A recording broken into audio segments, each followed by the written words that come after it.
Yeah, Matt. So I have this vision, right? I have this vision of of getting industry professionals together, be it an apprentice, project manager, a district manager, an area manager, a mechanic, industry personnel. I have this vision of getting people together in the pursuit of excellence, um, sort of like personal growth, but with the focus, on our industry, right? What can we do collectively to enhance our industry? What can we do collectively to, elevate the industry by elevating ourselves, right? Like, and I want to bring that opportunity together in person in New York City. So that's going to be the next step. Whether it's going to Awesome. be this month or next month, I want to get people together. Um, How do you want them to reach out to you if they're interested? oh, just message me on LinkedIn. Hello, and welcome to the Elevator Careers Podcast, sponsored by the Allred Group. I am your host, Matt Allred. In this podcast, we talk to the people whose lives and careers are dedicated to the vertical transportation industry to inform and share lessons learned, building upon the foundation of those who have gone before to inspire the next generation of elevator careers. Today, our guest is Ed Rivera, also known as Your Elevator Pal. Ed is a regional modernization trainer with TK Elevator based out of New York City and has been in the industry many years. Ed has a passion for continuously improving the elevator industry and those in it. In the near future, Ed wants to start a live, in-person elevator industry networking group to continue to build each other. Message Ed on LinkedIn if you are interested in participating. Go Yeah. Ed, welcome to the show. Wow. Well, Matt, thanks for having me on again. Yeah, no, I mean, it's been a couple of years, honestly. And so, That's crazy. It has been a couple of years. yeah, it was February of 2022, as I recall. So that's it's a long time, and honestly, you've got a lot more to share. And obviously, our conversation recently reminded me of that it's time to get you back on here. And so this time, I want to talk to you about your career transition because it was shortly after we did that interview that you left Yeah. TEI, joined TK, and I'm just curious what kind of inspired that change? 'Cause that was a big change for you. It was a huge change. It wasn't a change it was never in my plan. You could put it that way. A plan I never had a plan to leave TEI. Um, Right. TEI has always been my home. I still consider TEI my home. How long were you at TEI? Oh, wow, over 15 years, like 17 years, a long time. Long time. Yeah, long, long time. Yeah, You kind of grew up there. I absolutely did. My first it was the only company that was when I got into local one. I worked for TEI. It was Right. as an apprentice and mechanic, and then foreman, and you know a couple of different roles within the organization. So Right. yeah, it was it was home, man. And like I said, I still consider it home. Whether they Yeah. want, whether they would, let me back into the house or not, I don't know. Now you're the prodigal, right? It's like, nah, you Yeah, can't come home. I don't know. I don't know. But it's definitely a great place. I don't think I would have had the experiences I had I started in another company. Yeah.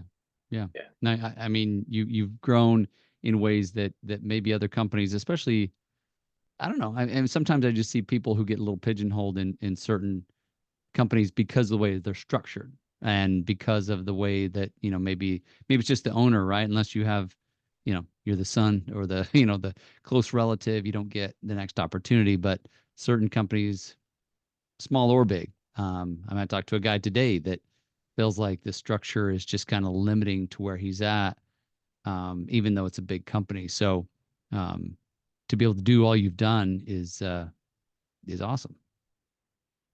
Yeah. Again, I said I don't think it would have happened. It couldn't have happened any other way. I think it definitely Yeah. Yeah. Uh, What was it that kind of inspired this change then? Because you said you'd never thought of it. You'd been there, you know, your whole life essentially. What kind of happened that led you to make that change? uh, well, I guess the opportunity presented itself in a unique way, actually. And it came from LinkedIn, not like a LinkedIn job description, Okay. Uh-huh. but a post that I had created um, a year or so prior to the job opportunity, almost a year and a half before the job opportunity presented itself. Right. And it was the removal of a large Otis machine.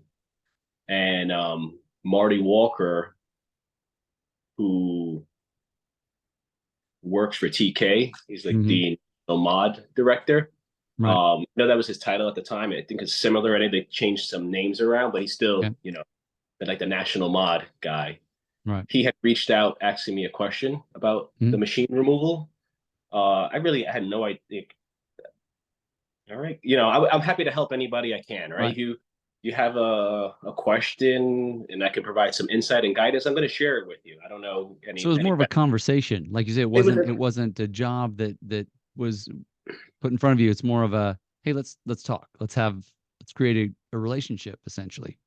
Yeah, but more like, hey, this was the question. How long did it take you? And I was like, this is how long it took. And then I wrote like a whole extensive list of all the equipment you need to execute the work. I didn't think anything of it. I was just like, hey, I'm just want to help somebody. Sure. Paying it He had forward. mentioned, Here you go. yeah, here you go. If I can help in any other way, let me know. And he said, yeah, I'd love to meet you if I'm ever in New York.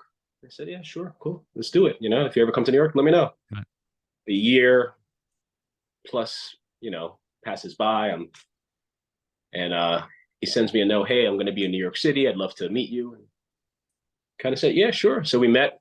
Um, and he had brought the Northeast president at the time, Joe Smith, with him to Okay. lunch. Mm-hmm.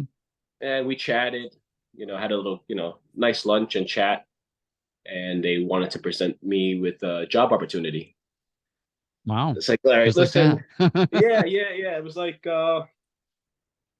we want to present you a job opportunity. I was like, okay, listen, guys, let's not ruin lunch or let's not ruin this this experience right now.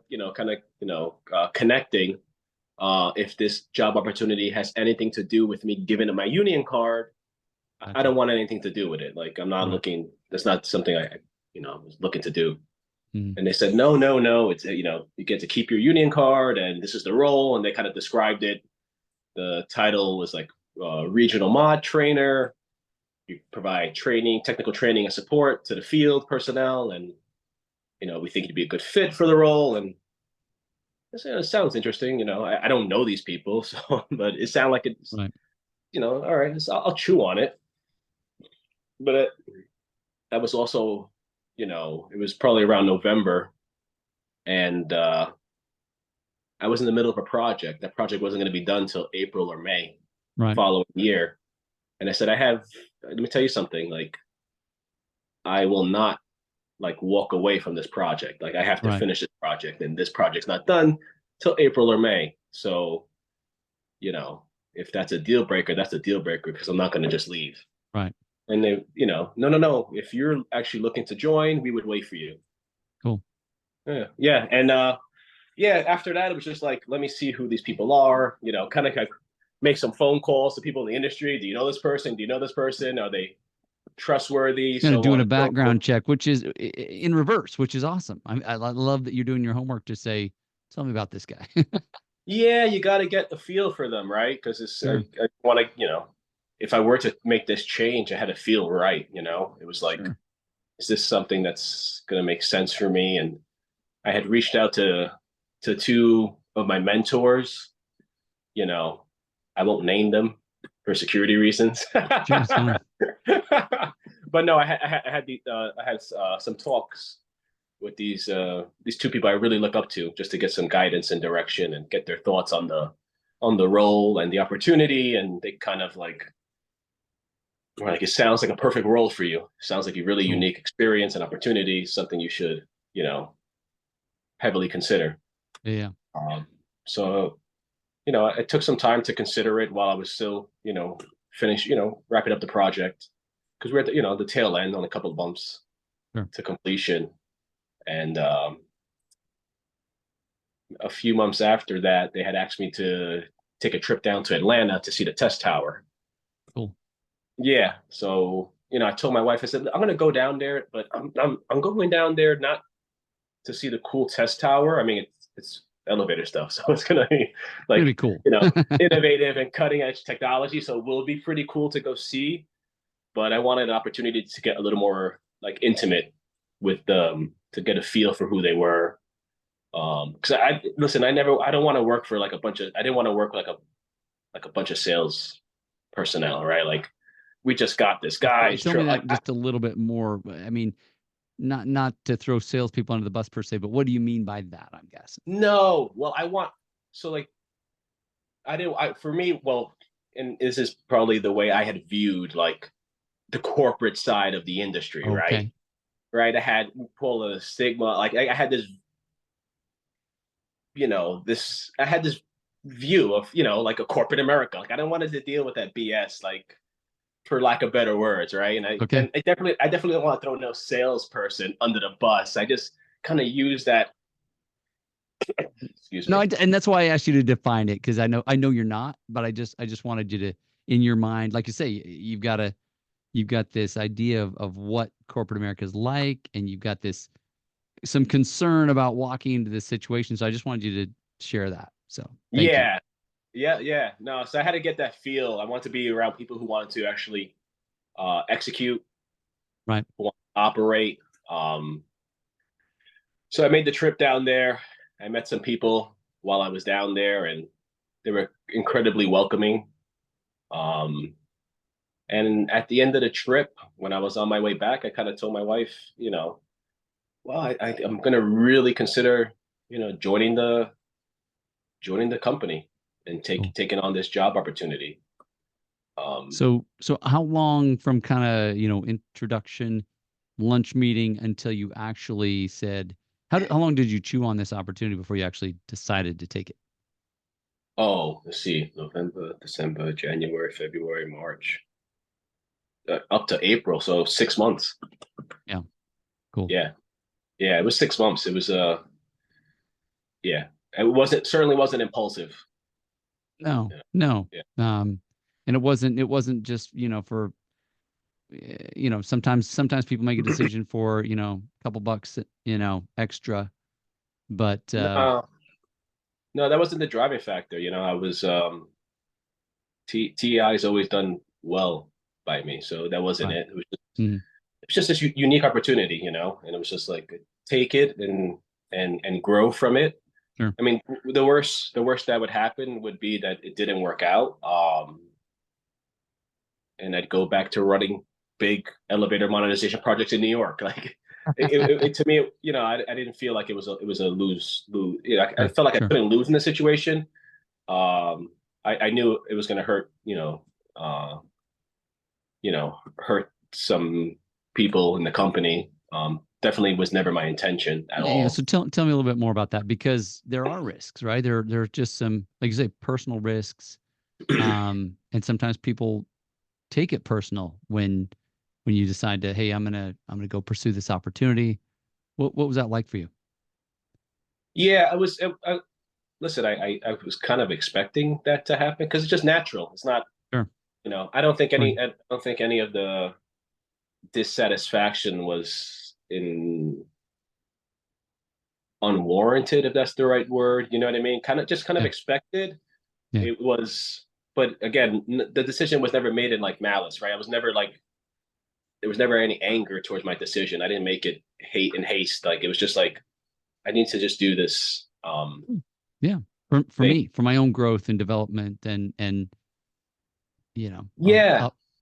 it's one of those rare roles. Like I've never even knew.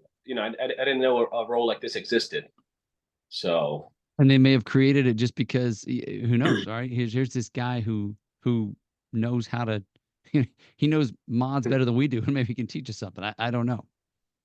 Yeah, and again, and just everything, all the parameters fell in. Like this is kind of like this was made for me to do, like not that they made it up because I know that role like they have it in different parts of the region, but Hmm.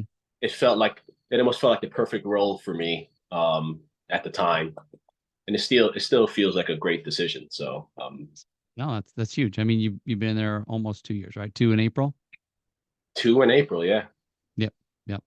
So, was it difficult to walk away after being there so long? Oh yeah, 100%, Yep. 100%. Incredibly difficult. Again, it was just I didn't make the decision, you know, quickly. It took time to make the decision, and I had a not I don't want to say the consequences because there weren't consequences, but I knew I was gonna hurt Hmm. some Hmm. relationships, you know, Yeah, yeah, making yeah. making the change, because Sure. if I look at the owners, they, they were like father figures, you know what I Family, mean? Like, absolutely. Yeah. yeah, yeah, certainly they were, it's just like, these they it was more than a working relationship, so it was Mm. like, so no, it wasn't easy to do. Yeah, Um, yeah, yeah. yeah. What were some of your biggest fears of actually stepping into that opportunity? Well, no, I didn't have any fears. I didn't have That's any cool. fears. That's impressive. I think I would have had a Yeah, ton. because I like I said, I didn't feel like I wasn't gonna lose either way, It wasn't right? okay. Yeah, Like there nowhere to was no lose. like I wasn't losing value making the move, right? And I Hmm. don't think I was losing opportunities Cool. making the move. So it was like, okay, if this doesn't work out, there's always going to be something else, whether Yeah, yeah. it's you know back to TEI, whether it's another company, whether I start my own company. Hmm. Um, yeah, I just felt comfortable in that. Like I said, Cool. the worst case scenario was I went back to running projects. Like, You know how to do that. yeah, yeah, yeah, yeah. Or like, take on this new role and get better at delivering my message and get better at training and teaching. Mm. Getting to do what I was already doing on a larger scale. Yeah, yeah. So you and I talked at one point, and the idea came up that sometimes advocating for yourself and taking opportunities can be a little bit of a lonely road, right? Because you Oh, you don't get to take your whole entourage with you sometimes, and it's like, man, I gotta go this route on my own. You ever felt yeah. that? Oh, absolutely. I felt like that my whole career. And that's not even a bad thing. It's like because the reality, like, I think the reality is you gotta make these choices like for yourself, right? And it's Hmm. scary doing that, in a sense where um then not everyone's always going to be clapping for you. You're not going to make a change. Yeah. If you're going to make a change and hope everybody's clapping for you, oof, you're gonna, Well, don't hold and your on breath, both sides of the aisle, right? Because I mean, I Yeah. talked to somebody just recently who they moved to a new company, and the new company, some of the people there didn't want them, so they're trying to sabotage that person's, entrance into this new company. Well, the old company probably wasn't happy either. So you're right. There's risk. There's, you know, not everybody's clapping. No, not everyone was clapping. Some people were happy, some people weren't happy, some people, I made the worst decision in my career. You're gonna regret it. Some people were like, you're gonna excel, you're gonna do great. And it's just like, I don't know about you guys, but I I feel good, like this is okay. Like I've been making these kind of decisions, my whole career. Some people understand it, some people don't, but it's not their job to understand your journey. It's your journey. I Sure. think if you do it uh, with a level of, respect, a Right. level of integrity, hold true to your own principles and values, then what more could you ask for? Like I said, you Right. do something, they're gonna boo you. You don't do something, they're gonna boo you. So it doesn't, or they're gonna cheer for you. So you you can't, make those decisions based on how someone else is going to On other perceive. people. Yeah. Yeah, how they're going to perceive your decision. Yeah. And I hear you. I mean, I know a lot of times in my life I've got a streak of a people pleaser at times, and so sometimes there's been some fear about, oh, what's so and so going to think, or what's so and so going to think, and to your point, you know, they're not the ones living my life, not the ones living your life. You know, you got to make the decision, do the best you can to make the right ones, and go with it. Yeah, man. And listen, again, you do it, and if you fail at it, fail. So, at least you tried. Right? You gotta try.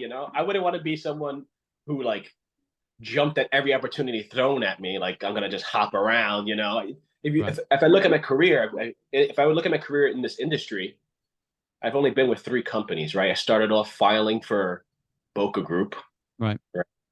And then I was at TEI, and and TK Elevator. Yep. So and while I was growing, there's always been opportunities for myself. Sure. I didn't jump at every one that came my way. It has to just yeah, the universe just kind of came together, presented this opportunity that I found unique, and like let's give it a shot.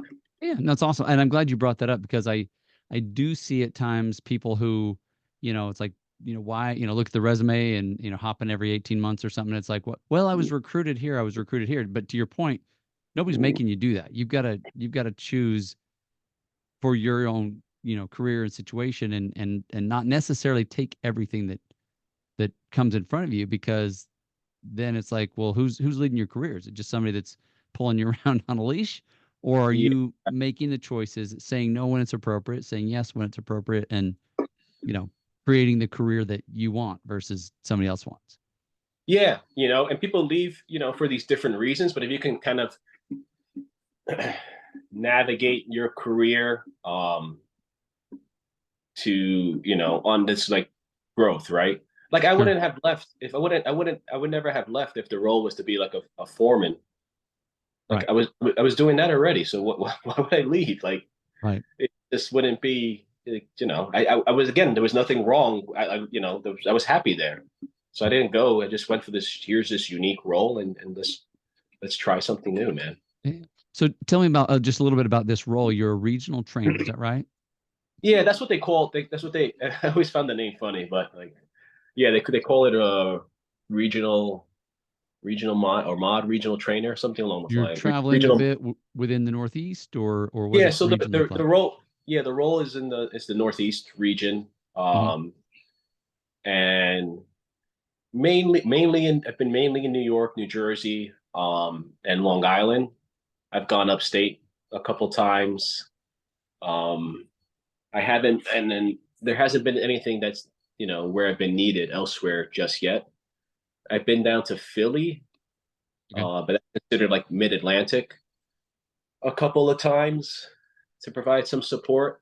And when So you are go you to the mostly training people as they're doing the mods, or before they do the mods? Or I'm just no, curious it's what that it's looks. like yeah, so it's in the field, right? And the Hmm. project's underway, and so a lot of it too is like with the roles, it's as a card carrier, I could be in the field and I could work Yeah. with my tools and everything in local one. When I go Hmm. visit like another state and that has another local, I go to the hall, I check in, Okay. hey, I'm here to just provide training. Like a lot of times you go to these other locals, they don't want you to use any tools, which completely respect that, and Sure. Sure. you go provide the guidance. And for the most part, everybody, everywhere I've gone, people have been welcoming. So that's been you know reassuring. Like, okay, cool. Yeah. I'm not sort of like here to help, but and on that end, it's like so there's this aspect of the job where you're in the field and you're teaching best practices, Hmm. and depending on the mechanic, right? So sometimes the mechanic's just going to become in my experience so far, like I've had a mechanic who was uh was going to be running his first project, right? Cool. So it's like, okay, cool, I could work with him a little bit and provide the sort of insights that I have to run a project successfully, Right. or like efficiently, and then it's like work with the supervisors for best practices on how to help the mechanic and apprentice on the project be successful. right? How do I help them clear the path and like look ahead and create schedules? And so it's almost like there's internal training and there's external training, like in the field and then like Sure. in the office as needed, right? I don't go and like I'm here and this is how you should do everything and follow everything I say. It's just like you got your job, you got your job. I'm Well, here as you're not, I mean, it's not like you're accountable for their project as much as you're, like you said, you're there to provide support. Somebody else is ultimately responsible for whether that project is profitable or not, correct? yeah, essentially, yeah, because the role it's a regional role, so the region provides the support to the local branches. Right. Um, and then I've worked with the sales teams looking at projects to bid on to help Cool. ensure that we're capturing the essence of the project, right? The actual scope of the work, and we're Right. capturing the required hours to do the project. And that's been a really successful venture. Working with the sales team and kind of like, you know, standardizing a couple of things, and then Cool. like when they go to look at a project, if it's a big one, I'll join them. But if not, we have like between us, we develop processes, to implement on what you should be looking for, what kind of photos to take, what kind of videos. Cool. Because if I'm not gonna be able to make it there, I ask for videos. Like I want to Right. see the path to the motor room. I want to see like a bunch of things, and just to help ensure that the team captures the hours. So that the Very sale cool. that they do make, we could actually execute on that sale. Right. Right. Because that is your job, right? The execution, or at least training on the execution of how to carry it out. Yeah, yeah, yeah. So there's like Yep. this front end, and then like you know the operations, and then the field execution. So I get to provide support in those three areas. Awesome. Um, yeah. So what brings you the most joy in your profession? Huh. What brings me the most joy? I think uh, the most joy mm, is the sort of the long game, right? Knowing that we are working towards striving for improvement, right? Like I don't that brings me the most joy. Like the moment I feel that we're not going to improve, because you could throw the word like improve around. Let's just improve, and but like if the Sure. individual's daily actions don't showcase the pursuit of improvement as a team, then I wouldn't want to be around that team. So um, that's what kind of gets me excited. Like that's the part I like. Pursuit of excellence is what I'm hearing you say. Is that Yeah, it really that is that chase, it's that pursuit. Because I understand what it takes to develop a winning team, right? I Mhm. know, and it's like with elevator projects or projects in general, right? Projects have a start and they have a finish, right? That's the Right. definition of a project, right? So to see that when you start a project and to finish a project, right? You don't get to practice elevators. Right. You don't get to practice modernizations. You're essentially you're practicing every project. Right. And that comes at a cost, right? So that cost has to be understood. So that's where it goes to the point where, okay, we're going to lose on this one a little bit, but we lost on this project a little because we were in the pursuit of excellence. So that on the next project we just get better. Like Yeah. Yeah. I mean, it's that's a learning curve, right? You're constantly driving that down, and yeah, maybe like I say, maybe it cost us a little bit, but if we've just learned something that's going to save us on every next project, then it's worth learning it. it is. And again, that's where you go to the point where like it takes time. So Hmm. it's excuse me, it's a commitment for the organization, any organization, right? To make a Right. commitment to do that and to really understand that it does take time. But again, you have to see that it's being pursued daily, Right. Right. right? You have to know that, and I can see it in the team. Like I can know if we're moving in that direction. Right. Otherwise, again, then we'd all be wasting our time, and then it's not exciting for me. I don't want to just collect a paycheck. I want to build something, right? Like that's what Awesome. what gets me going. That's what gets me excited when I get up and come in Monday morning. I'm like, all right, let's do it this week. Let's get better Right. at this. Well, and that's one thing I see in your online presence and your posts is you're kind of reaching out to the world saying, hey, look at this, we can do like you said, like with that thing that Marty saw. It's like this is how we do X, Y, and Z. And it's like, oh, wow, I can learn something from him, and he can teach my people. And you've actually shared this with me other times, just that the idea of wanting to connect and kind of drive that idea of excellence. But and I think one of the things that goes through my head is it seems like in this connected world we're more disconnected than we've ever been. Because actual connection, it seems like it's harder and harder to get. You can get a text, but is that a real connection? Even an email sometimes is, I don't know. I'm guilty it of is. misinterpreting or misreading, and it's like, no, that's Well, not yeah, even what I meant.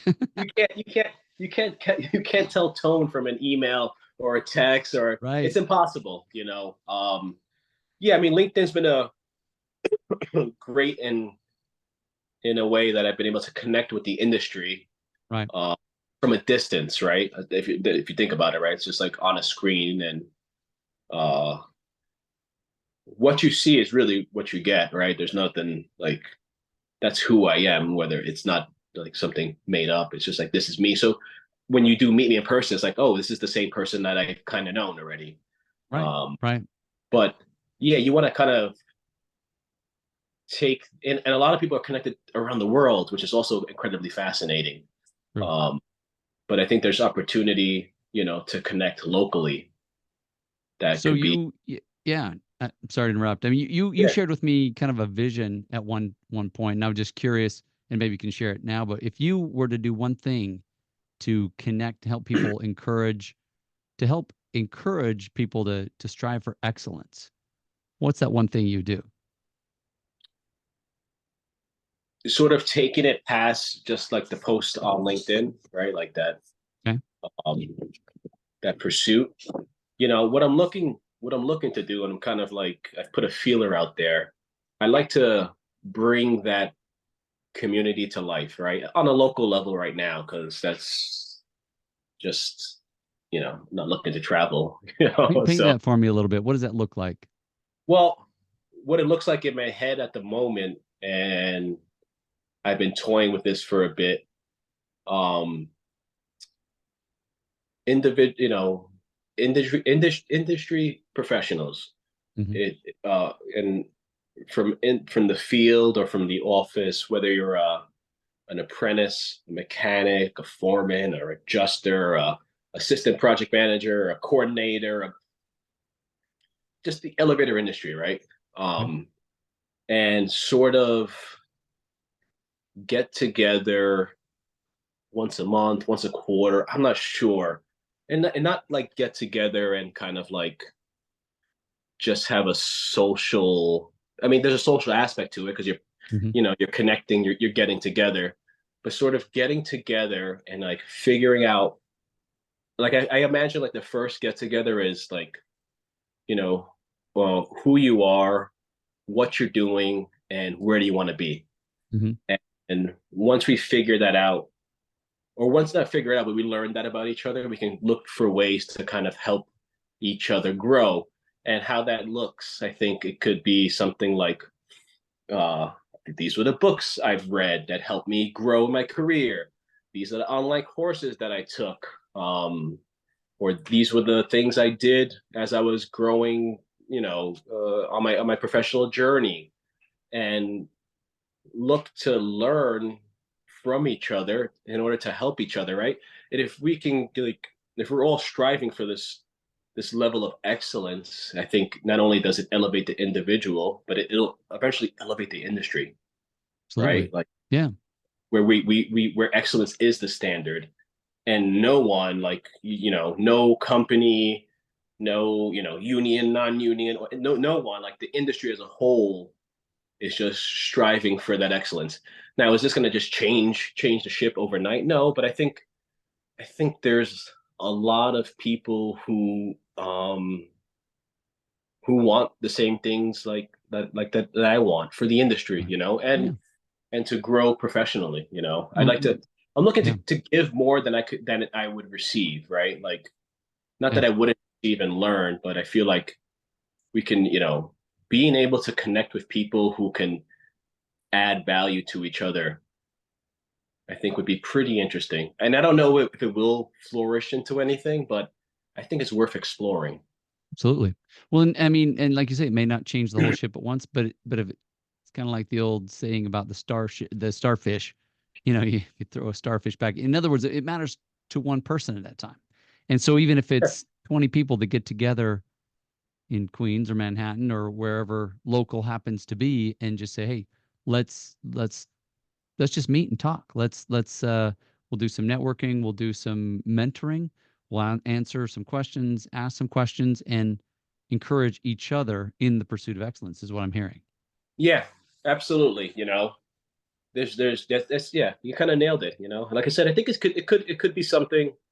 You know, it's not going to be like let's get together and bash our our companies and Yeah, organizations. Like we don't need to, you know, sure. waste time with that stuff. Like there's faults everywhere. You know, talk no, it highlighting them and kind of like you know, or complaining about them won't really do anything. You know, you can highlight some things that as a whole the industry could do better, and we can kind of like have those discussions, and maybe it sparks a change. You know, maybe it's just you know, like again, you know, one person gains something from the whole experience, then it's a win. Cool. Yeah, yeah, yeah. And yeah, you never know what'll go. I mean, I do yeah, see that. Yeah, if somebody's there to complain, well, then they're not really willing to take responsibility for themselves because they're just pointing fingers at other people. So it might be a way to educate those that want to go that direction. That dude, that's not even helping you. Yeah, and like I said, you know, sometimes you don't get to connect with people in the industry that are like in you know that are in different stages of their careers, right? Like Yeah, this, you know, it could be an opportunity for people who are you know more seasoned to you know connect with you know individuals who aren't as seasoned and maybe get an opportunity to share. And this, I've been blessed in have you know in having you know connected with amazing individuals in this industry who you know inspire me for more that right. people wouldn't have access to. Um, Not like it's a super elite club, but I'm just saying, like, I happened to work this place, and this place had these amazing people who like Sure. inspired me, you know, to pursue great things. So maybe giving that access to others would be, Yeah. you know, I don't know. Well, I mean, what I'm hearing you say is an opportunity to give back and invest in others like I was invested in by others, you know? Yeah, yeah. Give back. Give a chance to give back, and see where it goes. I'm gonna put it out there and see how it works out.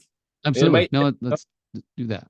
Let's yeah, in fact, hopefully we'll get some people listening to this and when we throw it out there and you'll get some people respond and say, "Hey, I want to be part of the Excellence Club," or whatever you call it. yeah. No, that'd be cool. Hey, listen, if it's gonna be in Manhattan, it's gonna be in New York City. You know, that's gonna be the meeting point. So yeah, if anybody is interested in doing something in meeting, really, let's meet and see. You know, Sounds great. I have a structure, and I just got to see it come to life. And You gotta have some well, people show up as it sounds like, right? Just yeah, let's just interested show people. up and see, you know, how this is going to work out. And maybe Awesome. it's Yeah, no, it's beautiful. I love the vision, and I think there are a lot of people that are gonna like it as well and want to get on board. And honestly, if I lived in New York, I would want to come hang out with you guys. Sounds awesome. yeah, that'd be cool. Yeah, yeah. Well, Ed, thank you. It's been a pleasure and a privilege interviewing you again. So thank you for being with me. Yeah, listen, thanks for the opportunity. I definitely appreciate it, man. And keep up the great work. Everybody loves elevated careers, so you know, keep those interviews coming. Thank you. Appreciate it. Thanks, bud. Thank you for listening to the Elevator Careers podcast, sponsored by the Allred Group, a leader in elevator industry recruiting. You can check us out online at elevatorcareers.net. Please subscribe, and until next time, stay safe.